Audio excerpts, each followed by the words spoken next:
नमस्कार दोस्तों, जय हिंद। मैं मदन धाकड़ स्वागत करता हूं स्मार्ट साइंस क्लासेस के इस ऑनलाइन प्लेटफॉर्म पर। दोस्तों, हमारा टॉपिक चल रहा था ग्रंथियों के बारे में और हमने सारी ग्रंथियों को लगभग पढ़ चुके हैं। हमारी आखिरी ग्रंथि जो बच जाती है वो हमारी हो जाती है अग्नाशय ग्रंथि। अग्नाशय ग्रंथि को हम लास्ट में इसलिए पढ़ रहे हैं क्योंकि दोस्तों यह एक मिश्रित ग्रंथि है। मिश्रित ग्रंथि वह होती है जिसमें बहिःस्रावी ग्रंथि और अंतःस्रावी ग्रंथि दोनों मौजूद रहती है। तो यहाँ पर हम पढ़ रहे हैं अंतःस्रावी ग्रंथि या अंतःस्रावी तंत्र। तो अग्नाशय ग्रंथि के उस हिस्से को टच करेंगे जहाँ से निकलेंगे हार्मोन्स। बिना देरी किए शुरुआत करते हैं आज की क्लास की। तो हेडिंग डालेंगे अग्नाशय ग्रंथि। अग्नाशय ग्रंथि। अग्नाशय ग्रंथि को लिखा जाता है दोस्तों पेनक्रियास। पेनक्रियास क्या लिखा जाता है दोस्तों? अग्नाशय ग्रंथि को लिखा जाता है पेनक्रियास। दोस्तों यह एक मिश्रित ग्रंथि है। यह एक मिश्रित ग्रंथि है। मिश्रित ग्रंथि है। यह एक कैसी ग्रंथि है? मिश्रित ग्रंथि है। दोस्तों मिश्रित ग्रंथि उसे कहते हैं जिसमें बहिःस्रावी एवं अंतःस्रावी दोनों ग्रंथियां पाई जाती है। इसमें बहिःस्रावी ग्रंथि एवं अंतःस्रावी ग्रंथि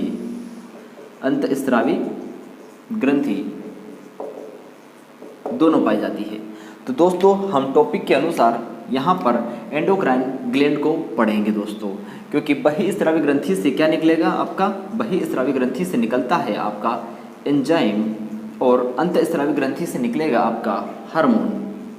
हम अंतःस्रावी ग्रंथियाँ पढ़ रहे हैं और वहाँ पर हम डिस्कस करेंगे अंतःस्रावी ग्रंथि के बारे में, जो अल्फा, बीटा और गामा कोशिकाओं से मिलकर बनी है। इसके पश्चात जब हम पाचन तंत्र शुरू करेंगे उसमें बहिःस्रावी ग्रंथि को पढ़ेंगे और यहाँ से एंजाइम निकलते हैं जो भोजन को पचाने में मदद करेंगे। तो शुरुआत करते हैं दोस्तों बिना देरी किए अंतःस्रावी ग्रंथि की।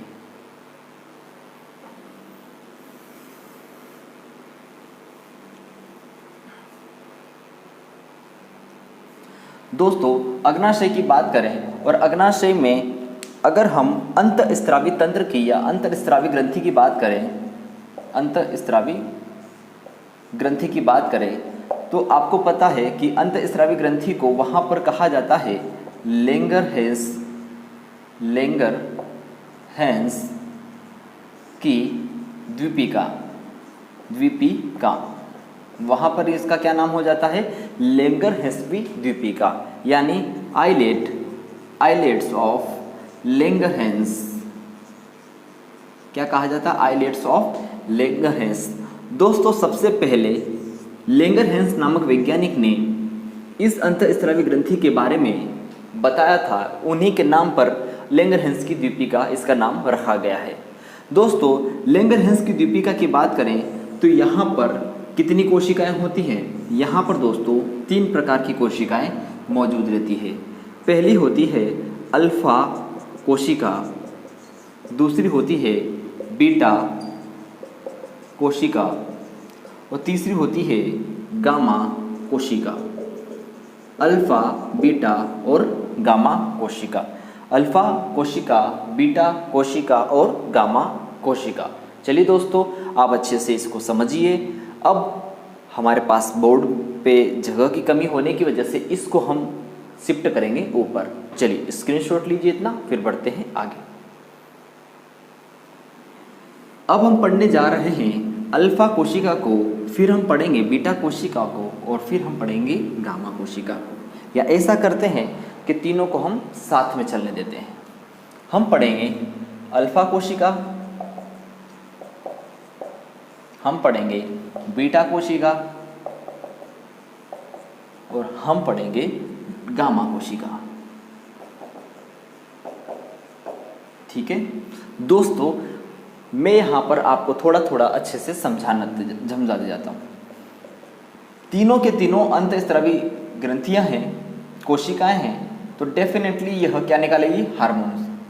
तो बीटा कोशिका जो हार्मोन्स निकालती है उसे कहा जाता है इंसुलिन हार्मोन्स। क्या कहा जाता है? इंसुलिन हार्मोन्स कहा जाता है। और यह सबसे आईएमपी है, आपकी प्रतियोगिता परीक्षा को देखते हुए सबसे आईएमपी कौन सा है? Insulin hormones. प्रश्न बनता है बीटा कोशिका से कौन सा हार्मोन्स निकलता है? Insulin hormones. या फिर इंसुलिन हार्मोन्स कहाँ से निकलता है? तो बीटा कोशिका से।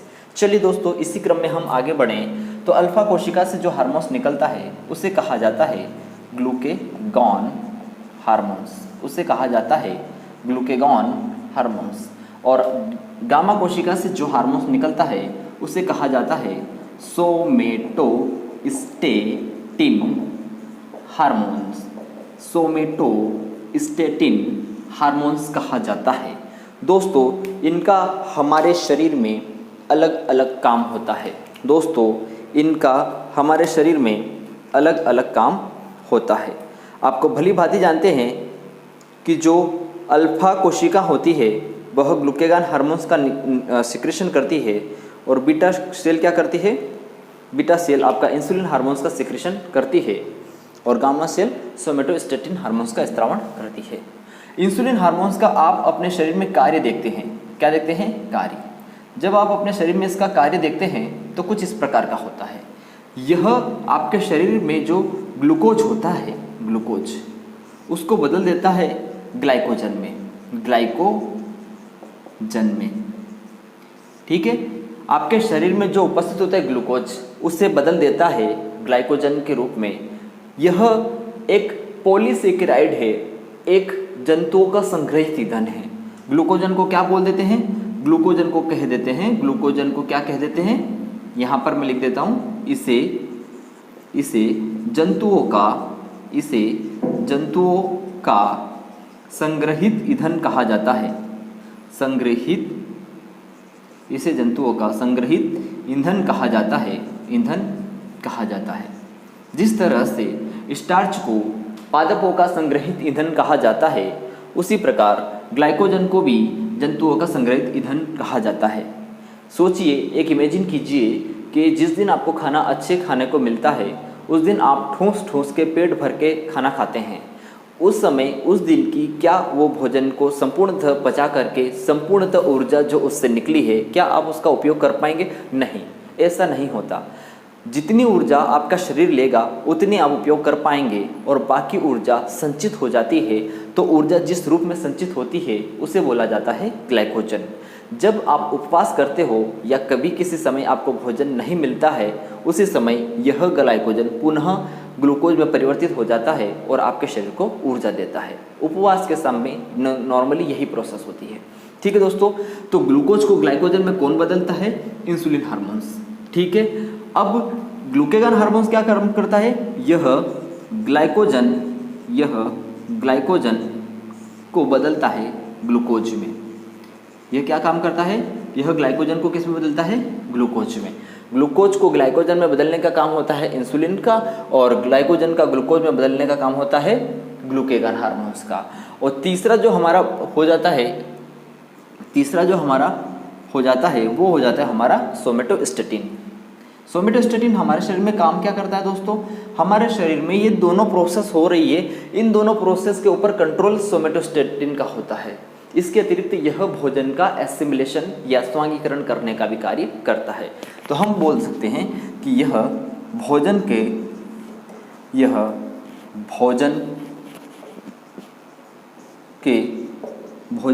के स्वांगीकरण की दर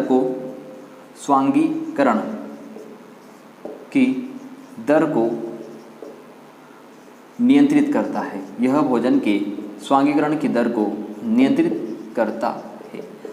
दोस्तों, स्वांगीकरण को क्या बोला जाता है? तो आप बोलेंगे सर, स्वांगीकरण को एसिमिलेशन कहा जाता है। एसिमिलेशन कहा जाता है। एसिमिलेशन का मतलब होता है दोस्तों, भोजन टूटने के पश्चात एक निश्चित ऑर्गन तक पहुंच जाना, भोजन का अपने लक्ष्य तक पहुंच जाना। स्व यानी खुद, अंगी यानी अंग, करण यानी पहुंच जाना। तो अपने अंगों तक स्वयं भोजन का पहुंच जाना, या जो टूटने के बाद जो एनर्जी बनी है उसका अपने अंगों तक पहुंच जाना, उसका अंगों द्वारा उपयोग कर लेना, यह कहलाता है स्वांगीकरण। और उसकी जो दर है उसको नियंत्रित करना बहुत ज़रूरी है। जल्दी भी नहीं होना चाहिए। अगर जल्दी हो गई तो बार बार भूख लगेगी, देर से होगी तो भूख नहीं लगेगी। तो इसकी जो रेट होती है उसको कंट्रोल कौन करता है? Somatostatin hormones. तो अभी तक हमने सीखा कि हमारी जो अंतःस्रावी तंत्र है अग्नाशय का, उसमें 3 प्रकार की कोशिका होती है, अल्फा कोशिका, बीटा कोशिका और गामा कोशिका। अल्फा कोशिका से ग्लूकेगॉन हार्मोन्स निकलता है, बीटा कोशिका से इंसुलिन हार्मोन्स निकलता है और गामा कोशिका से सोमेटोस्टेटिन हार्मोन्स निकलता है।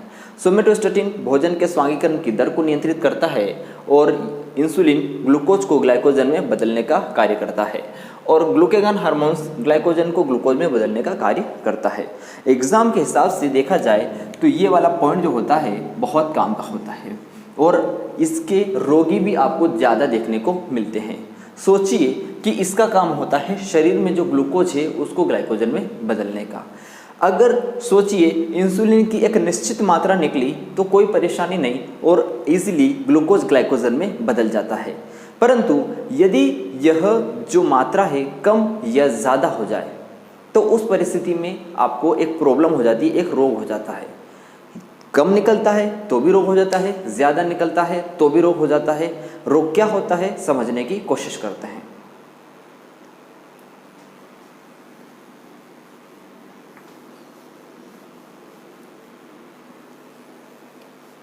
हम बात कर रहे हैं इंसुलिन का अल्पस्रावण और इंसुलिन का अतिस्रावण। क्या बात कर रहे हैं हम? इंसुलिन का जब अल्पस्रावण होता है, अल्पस्रावण होता है यानी हाइपो सिक्रीशन, तो कौन सा रोग होता है? और जब अतिस्रावण होता है यानी हाइपर सिक्रीशन होता है, हाइपर सिक्रीशन होता है तो कौन सा रोग होता है? तो आपको भली भांति पता है ग्लूकोज को ग्लाइकोजन में बदलता है इंसुलिन। इंसुलिन कम मात्रा में निकला तो ग्लूकोज को ग्लाइकोजन में बदलेगा कौन? कोई नहीं, क्योंकि बदलने वाला कौन है? इंसुलिन। अगर इंसुलिन कम मात्रा में निकला तो ग्लूकोज ग्लाइकोजन में बदलेगा नहीं, और नहीं बदलेगा तो ग्लूकोज ग्लूकोज के ही रूप में रहेगा, ग्लूकोज ग्लाइकोजन में नहीं बदलता है या कम बदलता है या जितनी मात्रा में बदलना चाहिए उतना नहीं बदलता। क्यों? क्योंकि क्या कम निकला है?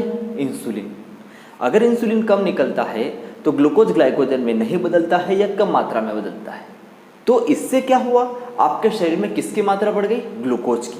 आपके शरीर में ग्लूकोज या शुगर की मात्रा बढ़ गई और इसी को प्रॉब्लम को इसी को एक प्रॉब्लम या इसी को एक रोग या बीमारी नाम दिया गया है, जिसे आप शक्कर की बीमारी, जिसे आप मधुमेह, जिसे आप डायबिटीज मेलिटस के नाम से जानते हैं। देखिए, अल्पस्रावण से जो रोग होता है वो होता है आपका मधुमेह। मधुमेह जिसे आप बोल सकते हैं, मधुमेह के अलावा क्या बोल सकते हैं? Diabetes mellitus. ठीक है, नॉर्मली आप इसे शक्कर की बीमारी भी बोल देते हो। क्यों? क्योंकि समझिए, इमेजिन कीजिए, इंसुलिन कम निकला तो ग्लूकोज को ग्लाइकोजन में बदलने वाला कोई है नहीं, तो शरीर में किसकी मात्रा बढ़ गई? ग्लूकोज की। और ग्लूकोज या शुगर की बढ़ी हुई मात्रा, इसीलिए तो बोलते हैं कि जिसको डायबिटीज है, जिसको मधुमेह है, मीठा नहीं खाओ, क्योंकि मीठे में क्या होता है? शुगर होता है, ग्लूकोज होता है। तो वैसे ही तो शरीर में ठूस ठूस के ग्लूकोज भरा हुआ है, वैसे ऊपर से और अगर मीठा खाओगे तो आपके शरीर में, आपके ब्लड में ग्लूकोज की मात्रा ज़्यादा बढ़ जाती है और आपको प्रॉब्लम होने लगती है, चक्कर आना जैसी बहुत सारी समस्या होती है। चलिए, अगर अतिस्रावण यानी इंसुलिन आपके शरीर में बहुत ज़्यादा मात्रा में निकल गया, तो बहुत ज़्यादा मात्रा में निकला तो पूरा का पूरा ग्लूकोज ग्लाइकोजन में बदल जाएगा। अगर शरीर में ग्लूकोज की कमी हो गई ना, अरे भैया, एक निश्चित मात्रा में निकलना चाहिए ताकि ग्लूकोज ग्लाइकोजन में एक निश्चित मात्रा में बदले, परंतु ग्लूकोज या इंसुलिन बहुत ज़्यादा मात्रा में निकला तो पूरा का पूरा ग्लूकोज काय में बदल गया? ग्लाइकोजन में। तो शरीर में किसकी मात्रा की कमी हो गई? ग्लूकोज की कमी हो गई। और ग्लूकोज की कमी हो गई, आपके शरीर में एनर्जी तो ग्लूकोज से ही मिलती है, एनर्जी की कमी हो गई, ग्लूकोज की कमी हो गई, तो आपको दिन भर थकावट, क्योंकि एनर्जी तो मिल ही नहीं रही है, सारी के सारी कन्वर्ट हो जा रही है, तो थकावट हो गया, भूख लगना शुरू हो गया, चक्कर आना, घबराहट आना, ये बहुत सारी प्रॉब्लम शुरू हो जाती है यहाँ पर। तो अतिस्रावण से जो रोग होता है वो ग्लाइसीमिया क्या रोग हो जाता है? हाइपोग्लाइसीमिया रोग हो जाता है। और शरीर में इससे क्या हो जाती है, आंखों की रोशनी कम हो जाती है, आंखों की रोशनी कम हो जाती है, ठीक है। दुबलापन आ जाता है, दुबलापन। और क्या होता है, चक्कर आने लगते हैं, चक्कर आने लगते हैं, ठीक है। मधुमेह डायबिटीज मेलिटस में क्या सिम्टम्स हैं, तो यहाँ बोल सकते हो कि अचानक भूख लगने लगती है, अचानक प्यास लगने लगती है, चक्कर आने लगता है, सफोकेशन घबराहट होने लगती है। तो ये सारी चीज़ें डायबिटीज मेलिटस और अपना हाइपोग्लाइसीमिया के लक्षण हैं। चलिए दोस्तों, यहाँ पर आपका सेक्शन खत्म होता है पूरा का पूरा अंतःस्रावी ग्रंथियों का। कैसा लगा पूरा का पूरा सेक्शन, कमेंट सेक्शन में ज़रूर बताएं। अगर पूरा के पूरा जिसमें हमने कोशिका पढ़ी है, हमने अंतःस्रावी ग्रंथियाँ पढ़ी है, हमने रक्त पढ़ा है, हमने ब्लड ग्रुप पढ़ा है, और हमने बहुत सारी चीज़ें पढ़ी है, और केमिस्ट्री भी हमने बहुत अच्छे से पढ़ रहे हैं। 4-5 लेक्चर उसके भी हो चुके हैं। दोस्तों, अगर आपको ये सारी चीज़ें पसंद आ रही हो तो हमारे चैनल को और ज़्यादा से ज़्यादा बढ़ाने की ज़रूरत है। सब्सक्राइबर ज़्यादा से ज़्यादा बढ़ाएंगे, ज़्यादा से ज़्यादा चीज़ें अगर हमें अच्छी मिलेगी तो हम और अच्छे से इंटरेस्टिंग तरीके से चीज़ें बना पाएंगे। आप सभी लोगों से एक ही अनुरोध है कि चैनल को ज़्यादा से ज़्यादा फैलाने की कोशिश करिए। दोस्तों, छोटी सी मदद एक बहुत बड़ी मदद होती है हमारे लिए। ठीक है दोस्तों, हम इतना ही कह सकते हैं। चलिए, आप सभी लोगों का तहे दिल से शुक्रिया वीडियो के अंत तक बने रहने के लिए। बहुत बहुत धन्यवाद। भारत माता की जय।